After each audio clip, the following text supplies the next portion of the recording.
eyes. Meron ka eyes.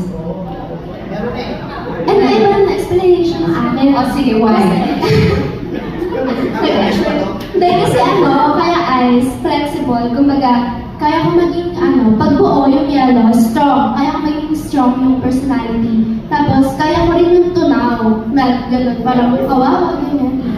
Very good. Diba? Pwedeng matigas, pwedeng malambot. Pwedeng tunaw. Thank you. Miss Ida, kayo po. Ako, ready na ba sila? Okay,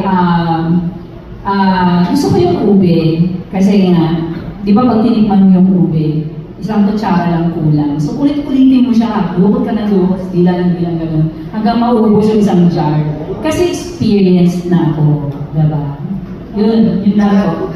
Yes, experienced na ako.